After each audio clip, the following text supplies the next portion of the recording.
होली कब है होली, कब है होली। ये डायलॉग आपने कई बार गब्बर के मुंह से सुना होगा। शोले हम सबने देखी है। तो उसमें पूछता है कब है होली। इसका जवाब मैं आपको देता हूं, आज है होली। आज होली का शुभ अवसर है और इस शुभ अवसर पे हम आए हैं होली पे नया वीडियो लेके, होली का महत्व समझाने। क्या है इसकी पौराणिक कथा, क्या है उस पौराणिक कथा के पीछे का प्रतीकात्मक अर्थ, ये आज की वीडियो में जानेंगे। मैं भारद्वाज ठाकुर तंत्र भारद्वाज में आपका स्वागत करता हूं और आपको होलिका दहन और धूलिवंदन यानी रंगों वाली होली की हार्दिक शुभकामनाएं देता हूं और साथ में नम्र निवेदन करता हूं कि आप हमारे चैनल तंत्र भारद्वाज को सब्सक्राइब कर लीजिए। होली के शुभ अवसर पे आज ये जो वीडियो आई है इसे लाइक कीजिए और इसे शेयर भी कीजिए। तो बढ़ते हैं आज के मुख्य विषय होलिका दहन पे।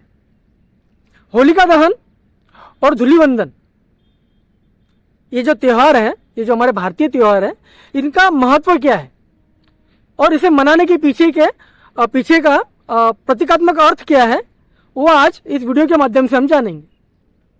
तो होली की जो पौराणिक कथा है वो तो हम सब जानते हैं कि हिरण्यकश्यप के पुत्र श्री कट्टर नारायण भक्त जो अपनी नारायण भक्ति में आसक्त हो गए थे, पूरी तरह डूब चुके थे, ऐसे भक्त प्रहलाद जिनसे नारायण भक्ति के कारण उनके पिता हिरण्यकश्यप उनसे नफरत किया करते थे और इस नफरत के चलते उनसे तंग आ गए थे। अपने अहंकार में हिरण्यकश्यप इतने चूर थे कि अपने पुत्र को सबक सिखाने के लिए उन्हें आग में जलाने चले थे, उन्हें मार देना चाहते थे, क्योंकि उन्हें इस बात का अहंकार था कि इस सृष्टि में, इस ब्रह्मांड में सबसे बड़ा मैं हूं और मेरा ही पुत्र इसमें मानता नहीं है। वो श्री विष्णु को, श्री हरिनारायण को अपने आराध्य मानता है, जबकि उसे अपने पिता को यानी मुझे हिरण्यकश्यप को आराध्य मानना चाहिए। और इसलिए सबक सिखाने के लिए वो अपनी बहन को होलिका को बुलाते हैं और उससे कहते हैं भक्त प्रहलाद को साथ में लेके बैठ जाए और उसे आग में जला के भस्म कर दे। होलिका को यह वरदान होता है कि वो आग में नहीं जलती, आग में वो जल नहीं सकती, ये उसे वरदान होता है। इस वजह से वो अपने भतीजे भक्त प्रहलाद को होली में लेके लकड़ियों की होलिका जलाई जाती है, चिता जलाई जाती है और उस चिता में वो भक्त प्रहलाद को लेके बैठ जाती है। पर परिणाम स्वरूप होता यह है कि उस होलिका में, उस चिता में, उस अग्नि में वो खुद जल जाती है और भक्त प्रहलाद अपनी नारायण भक्ति की वजह से बच निकलते।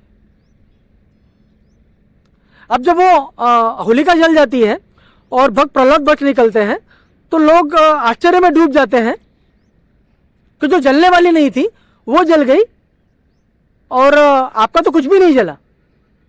तो भक्त प्रहलाद इसमें उन्हें जवाब देते हैं कि जला ना, क्यों नहीं जला। मेरे मन में या मेरे जीवन में जो ईर्ष्या थी वो जली, मेरा क्रोध जला, मेरी लालसा जली, मेरा घमंड, मेरा अहंकार जला, मेरी वासना जली और मुझे शुद्ध नारायण भक्ति प्राप्त हुई। जो मेरी थोड़ी बहुत जो सोच थी वो उसमें मैंने उसमें भस्म कर दी। तो बस इस होलिका दहन के कथा के पीछे, इस पौराणिक कथा के पीछे का प्रतीकात्मक अर्थ भी यही है कि जब होली जलती है तो हमारे यहां प्रथा है, हम थोड़ा धान लेके जाते हैं या फिर जो सत्तू, जो गेहूं के जो छिलके होते हैं, वहां हमारे यहाँ पे उसके सत कहा जाता है। वो सत 11 मुट्ठी सत लेके पहले हम उस होलिका की पूजा करते हैं, होलिका को जलाते हैं और उस अग्नि की पूजा करते हैं, 11 बार उसकी प्रदक्षिणा करते हैं और हर प्रदक्षिणा पूरी करते करते हम एक एक मुट्ठी सत उसमें डालते जाते हैं और कहते जाते हैं कि हे होलिका देवी,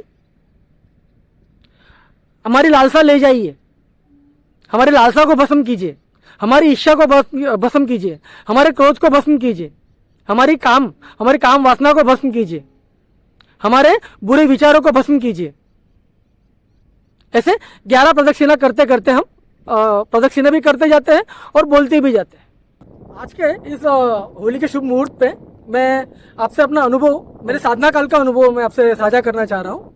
जैसा कि हम सब जानते हैं कि आज का जो मुहूर्त है, जो आज होली का जो मुहूर्त है, जो शुभ मुहूर्त है, वो साधकों के लिए कोई भी साधना हो, यंत्र साधना हो, मंत्र साधना हो, तंत्र साधना हो, उसके लिए बहुत अति उत्तम काल या अमृत काल माना गया है। मतलब आज की जाने वाली कोई भी साधना जल्द से जल्द सफल हो सकती है या जल्द से जल्द सफल हो जाती है, ऐसा माना जाता है।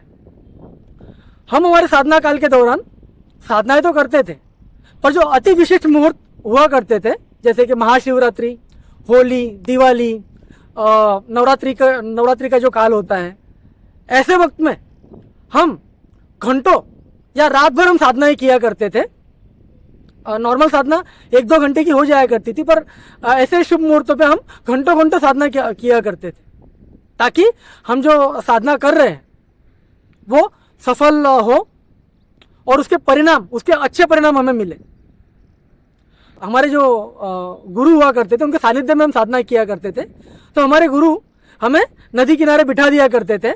एक छोटा सा हवन होली की रात हमें बनाने को कहा जाता था, और कुछ आम की लकड़ी, छोटी छोटी लकड़ी हुआ करती थी, उसमें हवन सामग्री जैसे कि काले तिल, जव, जो गेहूं छिलकियों के साथ में आते हैं, उसे हमारे यहाँ में जव कहा जाता है, वो जव, उसमें तुलसी के पत्ते, ऐसा मिला के हवन सामग्री हमें दी जाती थी। और हमें कहा जाता था कि जब हम आहुति डालेंगे, हमें कहना होता था ओम नारायणाय नमः। साथ में हमें ये संकल्प लेना होता था कि हम जो आहुतियां डाल रहे हैं, उस आहुति में हमारी काम वासना, हमारी इच्छा, हमारा क्रोध, हमारे बुरे विचार, हमारा टेंशन, ओवर थिंकिंग, डिप्रेशन, नकारात्मकता की भावना जलकर भस्म हो जाए, हमारा शरीर, हमारी आत्मा शुद्ध हो जाए, हमारे आत्मा पे जो गंदगी लगी है वो साफ हो जाए, हमारा मन का मैल साफ हो जाए। तो ऐसे हम साधना किया करते थे। तो जब रात भर साधना करने के बाद में, आहुतियां डालने के बाद में इतनी सारी राख जमा हो जाया करती थी, तो उस राख को हम एक प्लास्टिक बैग में या छोटी सी बोरी में भरकर हम आश्रम ले जाया करते थे। और उसी राख से हम पहले नहाते थे, हम नहाया करते थे।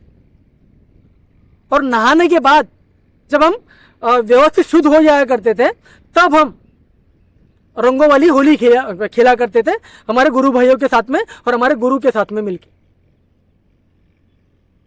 तो ये मेरी छोटी सी याद है जो मैंने आज आपसे होली के शुभ मुहूर्त पे मैंने साझा की है। पर अंततः होली का ये जो शुभ अवसर है, हमें यही सीख दे के जाता है कि हमें हर हाल में अच्छे से सुखी रहना चाहिए। तो आज के इस होली के शुभ मुहूर्त पे हम हमारे तंत्र भारद्वाज की ओर से आपको यही संदेश देना चाहेंगे कि होली में जैसे अलग अलग रंगों से हम होली खेलते हैं, वैसे ही हमारे जीवन में भी अलग अलग रंग होते हैं।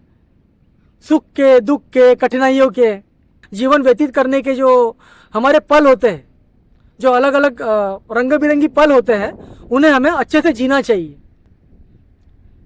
जैसे होली के विविध रंग होते हैं, अलग अलग रंग होते हैं, वैसे मैं ईश्वर से प्रार्थना करता हूं कि वो आपके जीवन में सुख के अलग अलग रंग लाए और आपको अच्छी जिंदगी से नवाजे, आपको अच्छी जिंदगी का उपहार दे।